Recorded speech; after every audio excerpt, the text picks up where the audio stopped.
Gracias, Michi. Bueno, pues empezamos, que vamos con un poco de retraso. Eh, la charla efectivamente va de testing continuo para habilitar la entrega continua. Entonces, tenemos tres partes. Primero vamos a revisar cómo ha ido evolucionando las estrategias de automatización de pruebas conforme han evolucionado las metodologías de desarrollo de software. Posteriormente vamos a hablar un poquito de retos históricos de la automatización de pruebas y por último vamos a ver el enfoque que le damos actualmente al testing, entrega continua, vamos a poner el ejemplo de uno de los proyectos. Si empezamos por cómo ha ido evolucionando la estrategia de automatización de pruebas conforme han ido evolucionando las metodologías de desarrollo, pues empezaremos por Waterfall. Bueno, yo, por ejemplo, cuando empecé a automatizar pruebas ya había desarrollos como basados en RUP, desarrollos iterativos incrementales, pero en aquella época pues casi todos trabajábamos en metodologías Waterfall o en cascada. De forma que teníamos varias fases claramente diferenciadas. Teníamos la fase de requisitos, análisis, diseño, construcción, pruebas y realmente nos llegaba un entregable para probar en fases muy tardías del desarrollo, cuando ya pues quedaba muy poco tiempo, normalmente además los proyectos van con retraso, por lo tanto teníamos muy poco tiempo para probarlo, ya ni hablamos de automatizarlo. Entonces, con aquellas metodologías, pues sabíamos que el ROI, el retorno a la inversión de la automatización de pruebas, lo teníamos en proyectos evolutivos o correctivos que se hicieran en fases siguientes del producto. De forma que se construía el software, lo probábamos y cuando empezábamos con evolutivos correctivos, pues empezaríamos a asegurar la regresión, asegurar la calidad del producto, asegurar las pruebas de regresión del producto con la ayuda de la automatización. Entonces aquí, retos de la automatización evidentemente era el mantenimiento de los scripts, siempre lo ha sido y seguirá siéndolo. El ROI lo teníamos, como he dicho, en proyectos evolutivos o correctivos y era muy importante el enfoque producto versus proyecto. Es decir, está claro que construimos productos y los hacemos en marcos de proyectos, pero ahí la clave está en si la organización mira solo a producto o mira solo a proyecto. Bueno, mejor dicho, va a mirar seguro productos, pero si tiene un enfoque solamente de proyectos, realmente cada proyecto tiene su scope, tiene su pasta, tiene su tiempo y realmente, aunque el proyecto que evoluciona o que corrige un producto, que añade funcionalidades o la modifica, está claro que tiene que asegurar la calidad del producto, a lo mejor no tiene ni el tiempo ni los recursos monetarios o de personas necesarios para asegurar adecuadamente en el producto pensando en el futuro. Es decir, que van a hacer pruebas de regresión, posiblemente manuales, pero quizá no tienen tiempo ni presupuesto para automatizar las pruebas, cosa que nos permitiría, o que nos permitía también en el pasado, asegurar la calidad del producto en sucesivos proyectos de desarrollo. Por lo tanto, cada proyecto se las apañaba para hacer sus pruebas de regresión como podía, pero, sin embargo, en organizaciones donde se velaba por la calidad de los productos, sí que se invertía en automatización de pruebas para poder asegurar la calidad adecuadamente y que los proyectos no tuvieran un impacto económico. Si vamos a desarrollos iterativos, como comentaba, por ejemplo, RUP, aquí realmente lo que estamos haciendo es construyendo de forma iterativa incrementar el producto. Pues primero empezábamos con funcionalidades críticas, con asegurar la arquitectura de los productos y luego íbamos a construyendo funcionalidad sobre lo que ya teníamos. De forma que ahí ya había que hacer pruebas de regresión, nos llegaba el producto antes para ser probado y teníamos que asegurar la calidad del producto en las distintas iteraciones del mismo, de forma que podíamos establecer una estrategia de regresión de pruebas más completa. Y intentábamos automatizar para sacar partido y para ser capaces de asegurar la calidad con tiempo razonable. Evidentemente, un objetivo era validar lo antes posible funcionalidades críticas de la aplicación. Si vamos a un desarrollo ágil, pues ya la manera de trabajar cambia totalmente. Aquí sí que tenemos que el objetivo es entregar un producto en cada sprint y tenemos, por supuesto, que entregar un producto probado. Cambia mucho el QA en la parte de Agile. Hay una combinación de pruebas manuales y de pruebas automáticas. Si como equipo de pruebas tengo que asegurar tanto lo que se está desarrollando en un sprint, que normalmente lo voy a hacer con pruebas manuales, y también tengo que asegurar que no rompo nada, es decir, que las funcionalidades que ya tenía en el sprint anteriores siguen funcionando, pues tengo que seguir una estrategia combinada de pruebas manuales y pruebas automatizadas. Una ventaja es que el equipo de pruebas automático normalmente empieza a formar parte de los equipos ágiles. Hasta el momento, en metodologías anteriores, ¿qué se tenía? Pues se tenía la eterna discusión de si el equipo de pruebas tenía que ser independiente al desarrollo o en el desarrollo. Un equipo en el desarrollo, pues, estaba más informado, más en el día a día, pero podía haber una mezcla de intereses. Es decir, al final el equipo de desarrollo tiene un objetivo, el equipo de calidad de QA puede tener otro, que es más pensando en la calidad, el de desarrollo más pensando en entregarlo lo antes posible, de forma que si separamos esos equipos, pues no mezclábamos intereses. En Agile lo mezclamos y a la automatización le viene bien estar cerca del desarrollo para enterarse más de los cambios y sobre todo de cambios técnicos que a lo mejor no son funcionales, pero también nos van a romper los scripts de pruebas automáticos que tengamos. De forma que con un equipo ágil integrado en una célula ágil, en un Agile Team, pues podemos tener información más actualizada de lo que pasa en el proyecto y nos damos cuenta más rápido de las cosas que pasen que rompen nuestros scripts. Retos, un poco los mismos, es decir, al final seguimos teniendo problemas o un reto para mantener los scripts de pruebas automáticos. Los cambios funcionales nos impactan, siempre nos han impactado, pero bueno, Agile vive de eso, ¿no? Agile realmente entiende la necesidad de cambios y vivimos con ello y nos adaptamos. Objetivo, por supuesto, lo que he comentado antes. Con pruebas automáticas tenemos que estar asegurando continuamente las pruebas de regresión, es decir, que lo que se ha desarrollado en sprints anteriores sigue funcionando. Si hablamos de interacción continua, no estamos hablando de una metodología de desarrollo, estamos hablando de una buena práctica que más o menos surge cuando empezaron los desarrollos ágiles. Al final es una buena práctica, ¿no?, de stream programming y que surge con ese tipo de metodologías. Aquí, en interacción continua, objetivo, pues automatizar otros tipos de pruebas. Antiguamente automatizábamos las pruebas funcionales. También, por otro lado, el equipo de desarrollo podía automatizar pruebas unitarias, pero en interacción continua, como sabemos, en un flujo de interacción continua, pues cubre tanto las pruebas unitarias como las funcionales. Y ya introducimos el concepto de testing continuo, porque estamos probando continuamente nuestro software. Estamos en un proceso de integración continua donde hay daily builds, nightly builds, que prueban nuestro software de forma continua. ¿Qué conseguimos? Pues estar siempre probando la última versión del software que vamos a entregar o que el equipo está entregando. Y, por supuesto, nos tenemos que adaptar rápidamente a los cambios. Siempre nos tenemos que adaptar a los cambios, pero aquí surge la necesidad de adaptarnos muy rápidamente, porque al final puede ser que el Nightly Build vaya bien, pero resulta que las pruebas funcionales del Nightly Build vayan mal, porque no nos hemos adaptado ese día a un cambio funcional que ha habido en el equipo.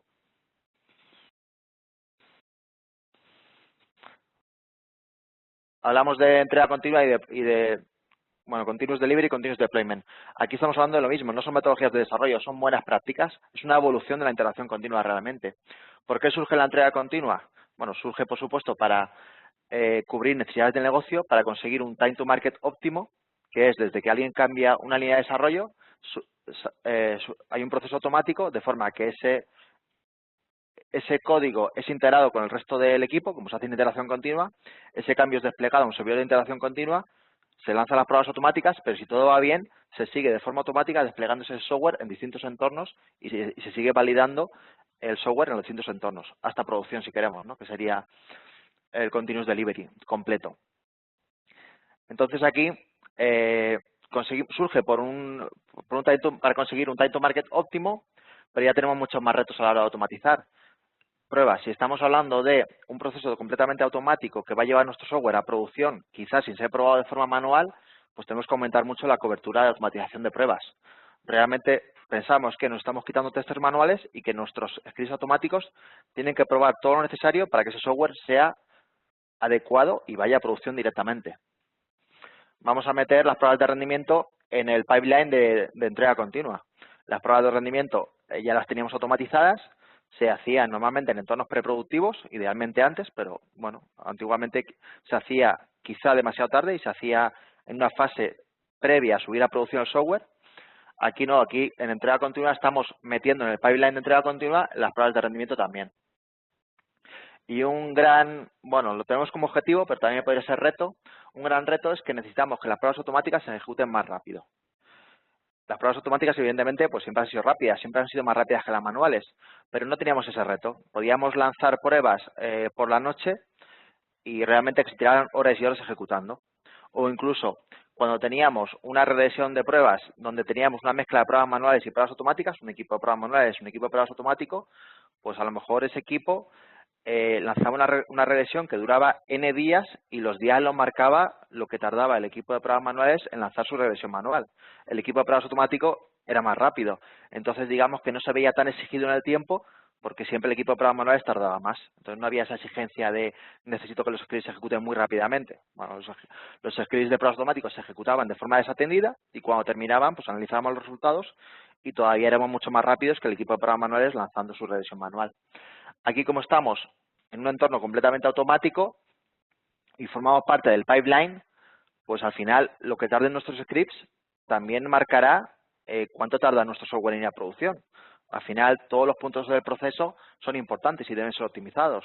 El proceso de integración continua, las pruebas automáticas en cada entorno, los despliegues en cada entorno, todo suma y las pruebas automáticas se pueden comer una parte considerable de ese tiempo. Por lo tanto, necesitamos que se ejecuten rápidamente.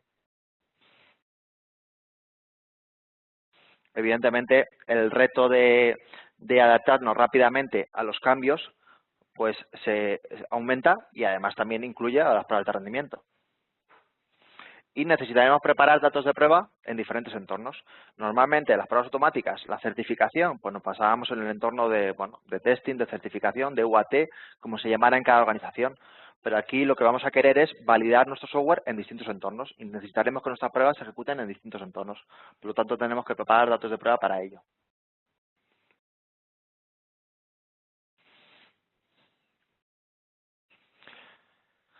Hablando un poquito de DevOps, evidentemente esto no es una charla de DevOps, daría para otra charla.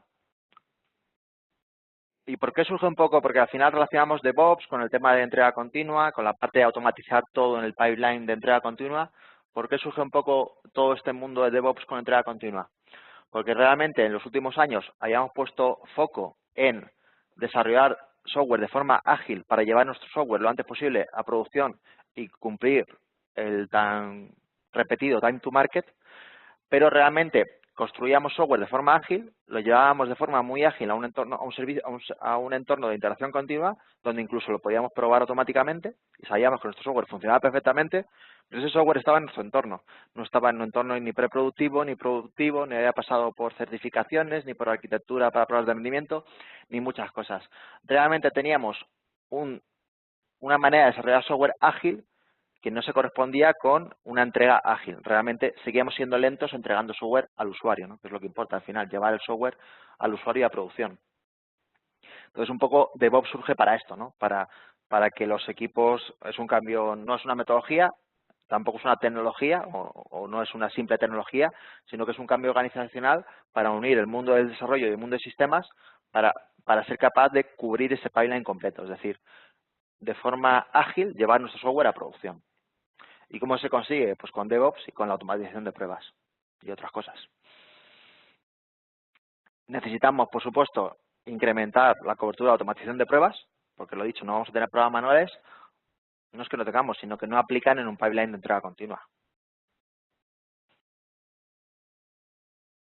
Pasamos a la segunda parte, que es retos históricos de la automatización de pruebas. Aquí vamos a hablar muy por encima y pasamos enseguida a la parte de entrega continua. Retos históricos de la automatización de pruebas. El primero sería el ROI, ¿no? Que me voy a extender muy poquito. Toda la vida hemos estado hablando del ROI, de si aporta la automatización de pruebas, de si son más caras o más baratas que las pruebas manuales. Pues realmente está claro que lo que haga un script de forma automática en vez de una persona manualmente, pues aparentemente es más barato y más rápido. Pero claro, hay que invertir en automatización, hay que poner un equipo a automatizar. Eso a lo mejor no le saco partido, sino que todos los cambios que tengo voy a tener que mantener mis scripts, es decir, que si no tengo una buena estrategia, quizás me estoy más tiempo manteniendo scripts que sacándoles partido. Entonces, el ROI realmente era un tema que siempre, pues, que había que tener mucho cuidado, ¿no? Con analizar bien y montar una buena estrategia para que la automatización de pruebas me aportara y no fuera un gasto más que no me aportara tanto valor como el deseado. Aquí realmente, si hablamos de entrega continua, ya la discusión se acaba. No tengo otra. Si quiero hacer entrega continua, si quiero llevar mi software de forma automática a producción, tengo que automatizar las pruebas. Y bueno, tengo que seguir una buena estrategia para que los costes no sean, no se disparen.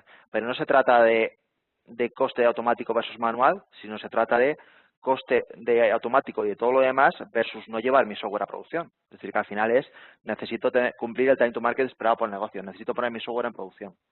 De forma que es indiscutible la necesidad de automatizar pruebas. Los otros aspectos, mantenibilidad y automatizar otras pruebas, aparte de las funcionales, lo detallamos un poco más enseguida. De mantenibilidad.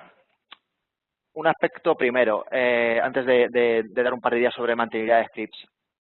En los desarrollos ágiles nos hemos encontrado con que tenemos distintas células ágiles o distintos equipos ágiles que a lo mejor forman parte de un mismo producto o de productos de una misma organización que tienen cosas en común, de forma que cada equipo ágil automatiza sus pruebas, sigue su estrategia, de forma que se monta su framework, se monta pues sus reportes, su manera de lanzar las pruebas, su manera de gestionar los datos, un montón de cosas que hay que hacer a nivel de automatización y que cada equipo se lo hace a su manera. Pues un planteamiento es que necesitamos un equipo de pruebas centralizado, que sea el dueño de la estrategia a alto nivel y del framework. De la estrategia a alto nivel, a nivel de eso, a nivel de framework y a nivel tecnológico. A nivel funcional, realmente cada equipo ágil tiene su parte de producto, sus funcionalidades y tiene que cubrir esas funcionalidades con sus recursos. Pero el equipo centralizado tiene que ocuparse de eso, de la estrategia a alto nivel y del framework. No estamos hablando de un equipo de policías, de un equipo de auditores, de un equipo que revisen lo que los demás hacen. Estamos hablando de un equipo que es como en desarrollo de software, un equipo de arquitectura. Es decir, en las organizaciones, y lo conocemos y nos parece lo más natural del mundo, tenemos equipos de desarrollo y equipos de arquitectura cuya responsabilidad es piezas comunes y necesidades comunes de los desarrollos. Aquí estamos hablando de lo mismo, estamos hablando de un equipo, llamamos equipo de QA centralizado, pero podríamos hablar de un equipo de arquitectura QA. Y es el equipo que gobierna el proceso, pero sobre todo que es el dueño del framework de automatización. Y lo he dicho, de la estrategia a alto nivel, pero no a bajo nivel. A bajo nivel, cada célula ágil pues automatiza y es responsable de la estrategia de automatizar sus features o producto. A nivel de mantenibilidad. A nivel de mantenibilidad, comentamos que hay que tener cuidado con herramientas de automatización basadas en grabadores. En el pasado utilizábamos herramientas que al final nos las vendían y las vendíamos como que eran herramientas muy fáciles de usar, que cualquiera podía automatizar, que realmente hacíamos una macro y generábamos un script de pruebas que validaba automáticamente nuestra aplicación. Y por un lado se automatizaba rápido y por otro lado cualquiera lo podía hacer. Pues hacer las cosas rápido y que cualquiera lo haga sin los skills adecuados, pues no es lo más apropiado. De forma que se generaba una automatización que era muy difícil de mantener. Si bien cuando introducíamos estas herramientas, cuando nos las vendían, cuando las vendíamos, decíamos lo importante que era el framework y una buena estrategia para que ese software fuera fácilmente mantenible o mantenible de una forma más que nos permitiera vivir, pues realmente, aunque lo decíamos, las herramientas no nos invitaban a hacerlo, nos invitaban a automatizar muy rápido y poníamos a uno, venga, ponte a automatizar scripts, que esto es un grabador. Haces como un usuario, grabas y ya lo tienes. Y puedes automatizar pues decenas de casos por día, por lo tanto, en unas semanas tienes tienes todas las pruebas de regresión automatizadas. Y eso era inmantenible, eso al final era o manteníamos eso con un coste brutal o lo acabábamos tirando a la basura. Entonces, hay que tener cuidado con esas herramientas. Hay herramientas que son muy buenas, pero hay que saber usarlas, como todo. Tenemos que ver también el desarrollo de los scripts de pruebas automáticos como un desarrollo de software, paralelo al desarrollo de software propiamente dicho. De forma que tenemos que aplicar técnicas de desarrollo de software a esa automatización de pruebas. Patrones de diseño, como PageObject Model en automatización de pruebas funcionales de interfaz de usuario. Y tenemos que, peer reviews, hay muchas técnicas que se pueden emplear. Y tenemos que involucrar al equipo de automatización de pruebas en el propio diseño de la automatización de pruebas. Esto parece una perogrullada, pero a veces nos pedían automatizar las pruebas de regresión y ya no lo daban definidas. Ya nos decían, esto es lo que hay que automatizar, porque había un equipo de pruebas que tenía mucha experiencia en el producto, sabía perfectamente lo que ejecutaban ellos en pruebas de regresión y sabían lo que les gustaría que fuera de forma automatizada y no tener que hacerlo ellos de forma manual. Totalmente, de forma que nos llegaba casi ya el diseño de qué se debía automatizar. Claro, eso no era lo adecuado para automatizar. Era un buen input, pero no debíamos tomarlo como regla. Debía ser un input más a la hora de definir una estrategia y un plan de regresión automatizado adecuado.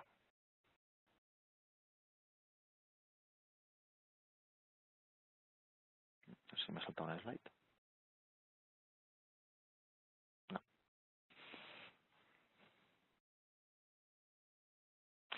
Si hablamos de qué otras pruebas, aparte de las funcionales, voy a automatizar, bueno, esto ya surgió con estrategias de integración continua, lo que hablábamos antes. En la integración continua estamos automatizando pruebas unitarias y también pruebas funcionales y análisis de código estático. Y tenemos herramientas que han ido evolucionando con el tiempo que nos ayudan a hacer todo esto. Hay que tener en cuenta también la pirámide típica de automatización, que nos dice que debemos automatizar más las pruebas unitarias, luego un poquito menos las pruebas de servicios y quizá menos todavía las pruebas de interfaz de usuario. Sin embargo, en el pasado, como hablaba de estas herramientas basadas en recording, en grabación, realmente estas herramientas lo que hacían o lo que nos permitían era automatizar las pruebas de interfaz de usuario, que son las que automatizábamos antiguamente. Son realmente aportan mucho valor, pero son las más costosas de mantener y además suelen ser las más lentas en ser ejecutadas. ¿Por qué costosas de mantener? Porque realmente siempre hablamos de que hay continuos cambios en nuestro software, de que los proyectos tienen muchos cambios, pero muchos de esos cambios no son en la funcionalidad de core, son en la capa de interfaz de usuario, que el usuario nos pide cambios en botones, en pantallas, y realmente no estamos cambiando el core. Si ponemos el foco en la capa API, quizás esa capa API tiene casi todo nuestro negocio, y es más estable, aunque también tendrá cambios obviamente, es más estable que la capa de interfaz de usuario. Luego las pruebas unitarias efectivamente son muy importantes, pero también son responsabilidad del equipo de desarrollo. De forma que un equipo de QA que antiguamente se basaba principalmente en pruebas de interfaz de usuario y son las que automatizábamos, pues también debería bajar una capa y abordar las pruebas de servicios, que se pueden automatizar además de forma más ágil que las de interfaz de usuario. Y luego se ejecutan además, como decía, son más fácilmente mantenibles y se ejecutan más rápido, por lo tanto pueden aportar mucho valor. Sin olvidar que interfaz de usuario también hay que automatizarlo.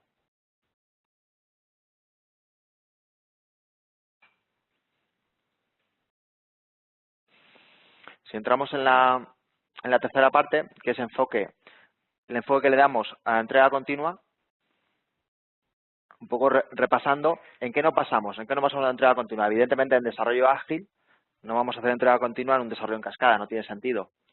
Siempre vamos a tener en cuenta los features priorizados a la hora de automatizar y, como comentaba o como empezaba a comentar hablando de la pirámide, vamos a poner mucho foco a nivel de QA en la capa API.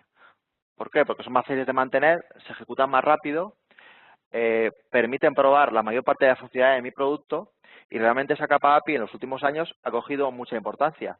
Estamos últimamente hablando mucho de la apificación. Realmente nuestro core de aplicación está en la capa API. Luego podemos tener nuestro front que lo consuma, podemos hacer una app que también consuma esos servicios o un tercero puede, utilizando nuestras funcionalidades, incluirlas en las suyas y con cierta integración en los negocios de las organizaciones, pues ser consumidor de nuestra API. Por lo tanto, la capa API pasa a ser crítica y la tenemos que probar adecuadamente.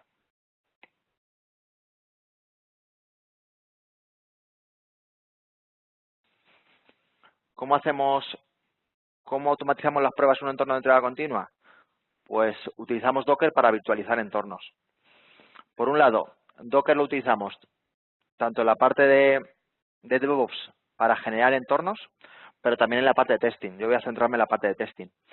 En la parte de testing, realmente también nuestras pruebas se ejecutan en contenedores Docker, de forma que necesitamos mucho menos hardware para lanzar nuestras pruebas.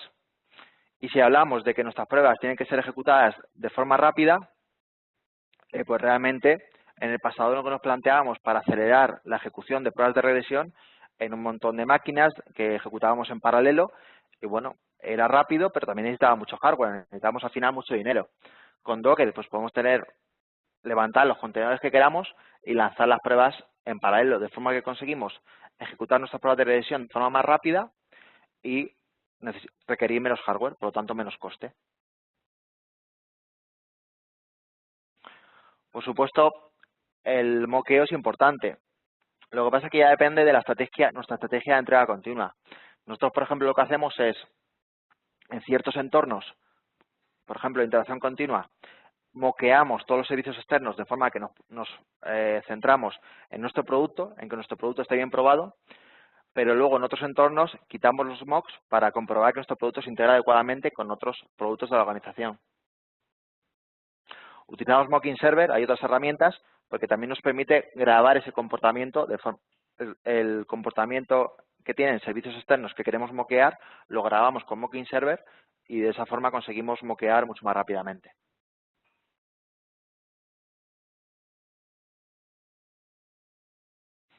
Fundamental, que hablábamos antes de las herramientas de grabación. Los frameworks de automatización, tener frameworks de automatización sólidos es fundamental.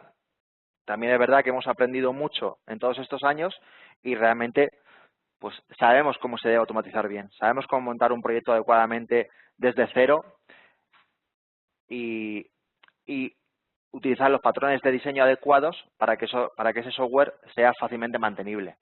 Si hablamos de pruebas de interfaz de usuario, pues solemos hacerlos con Selenium y utilizamos un patrón con PageModel. Lo podemos hacer con el lenguaje de programación, el lenguaje da un poco más igual.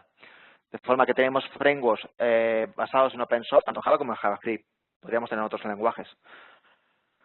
Utilizamos Java como un framework clásico para utilizar Selenium, pero también JavaScript para poder hacer tanto pruebas de interfaz de usuario como pruebas de servicios. Utilizamos frameworks basados en Node.js con librerías como Mocha, que nos permite automatizar pruebas de servicios de forma muy rápida y también hacer pruebas de interfaz de usuario con Selenium. Fundamental, pues saber hacerlo, tener una buena estrategia y tener los recursos adecuados y altamente cualificados. No vale cualquiera para automatizar. Antiguamente se decía que cualquiera vale para testing y era un error. Pues si ya hablamos de automatizar, que es construir software, pues evidentemente no podemos cometer ese error duplicado. No es tan fácil automatizar bien. Terminamos viendo un ejemplo real de estrategia de automatización de pruebas en un entorno de entrega continua. Lo que hacemos es, antes de hablar de entrega continua o de automatización, empezamos en el típico pipeline de integración continua. En integración continua, pues cuando alguien hace un cambio en desarrollo, o cada X horas o por las noches, hay un build, lo lanza el servidor de integración continua, se lanzan pruebas unitarias, se lanza análisis de código estático. Si todo va bien, construimos un activo, lo depositamos en un servidor de activos de la organización, desplegamos ese activo en un contenedor Docker, lanzamos una prueba funcional de Smoke, que es una prueba, pues un conjunto de pruebas muy pequeño para validar que aparentemente nuestro software está bien y puede ser probado, y luego lanzamos las pruebas funcionales completas. ¿Por qué lanzamos primero Smoke y luego las funcionales si son tan rápidas de ejecutar?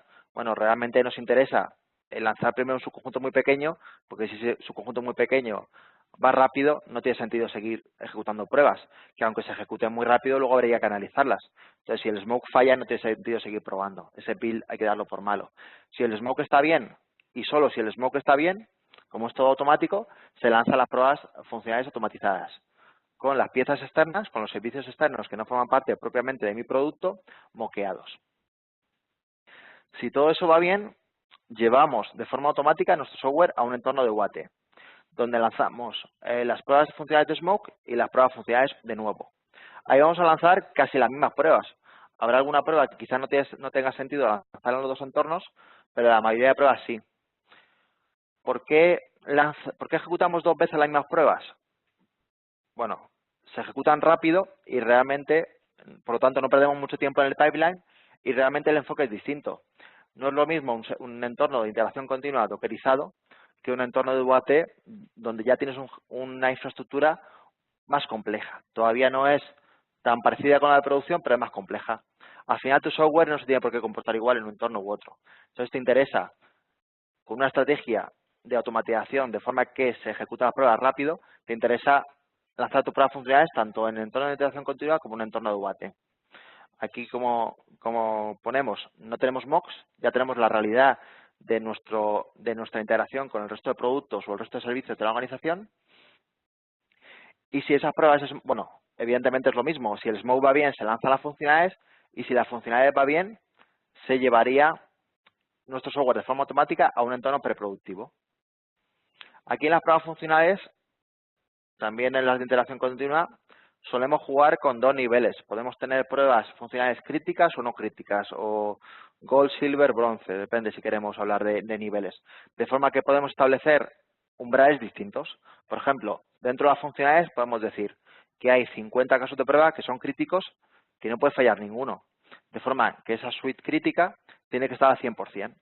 Y nuestro proceso, nuestro pipeline de entrega continua, valida que esos 50 casos de prueba están perfectos. En paralelo hemos ejecutado otra suite no crítica o silver o como la llamemos, y esa suite quizá está al 90, 85, 95%. Tenemos un umbral un poquito inferior, de forma que los casos de prueba que están en esa suite tienen que superar los resultados ese umbral que hemos puesto. Pues eso lo tenemos también automatizado, de forma que podemos jugar con esos dos niveles, de pruebas que nunca pueden fallar y otras pruebas que podríamos aceptar pues, un X% de fallos. Eso evidentemente es parametrizable. Estábamos con que llegábamos el software a preproducción. En preproducción vamos a lanzar las pruebas funcionales de Smoke, simplemente para validar que el despliegue ha ido bien, y lo que lanzamos son las pruebas de rendimiento. Y aquí tenemos una infraestructura parecida a un entorno de producción.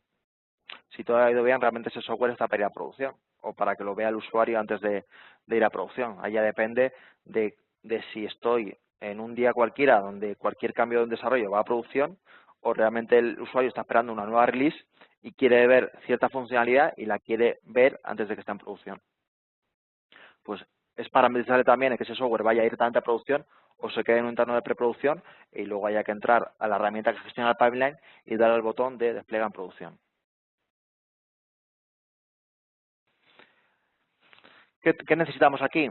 Pues que los scripts de pruebas funcionales se puedan ejecutar en distintos entornos y necesitamos herramientas para generar y restaurar datos de prueba.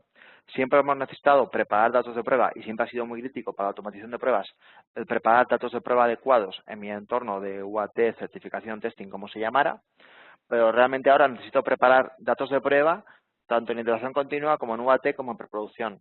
Y no voy a estar preparando los datos de prueba manualmente. Necesito mecanismos de forma automática que me permitan generar esos datos de prueba y restaurarlos en cualquier momento, de forma que eso forma parte del pipeline.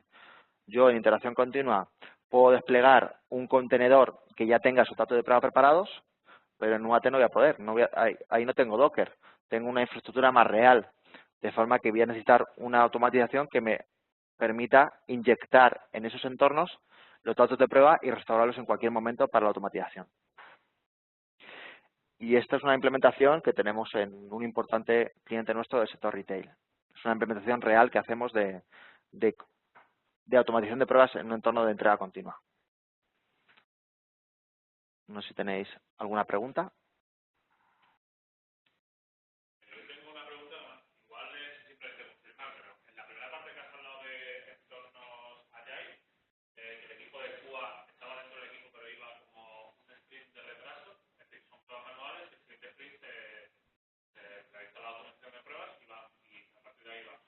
En el sprint, en un sprint pruebas manualmente lo que se está construyendo en ese sprint, porque realmente al final del sprint tienes que entregar el software probado, pero lo automatizarás en otros sprints o en cuanto puedas.